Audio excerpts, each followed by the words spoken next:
সমস্যায় ভুগছেন, চুল পড়ে যাচ্ছে, চুল লম্বা হচ্ছে না, চুলে খুশকি অথবা উকুন আছে, এর প্রাকৃতিক সমাধান খুঁজছেন, তাহলে অর্গানিক হেয়ার অয়েলটি আপনার জন্য।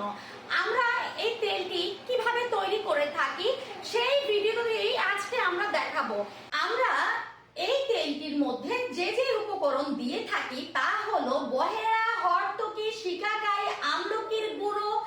এছাড়াও যে তেলগুলো মিশিয়ে থাকি তা হলো অলিভ অয়েল, কাস্টার্ড অয়েল, তিলের তেল, কালিজিরার তেল, তিসির তেল, নারিকেল তেল, সরিষার তেল এবং সিক্রেট বেশ কিছু উপকরণ দিয়ে, কিন্তু প্রায় 50টিরও বেশি উপকরণ দিয়ে এই মুস্কান অর্গানিক হেয়ার অয়েল আমরা হোমমেড ভাবে তৈরি করে থাকি। চলুন দেখে নেই এই তেলটির প্রস্তুত প্রণালী। গাইস, আমাদের তেল কিন্তু অলরেডি বানানো প্রায় শেষ হয়ে পর্যায়ে, তাই যাদের যাদের লাগবে তাড়াতাড়ি আমাদের পেজে নক করুন।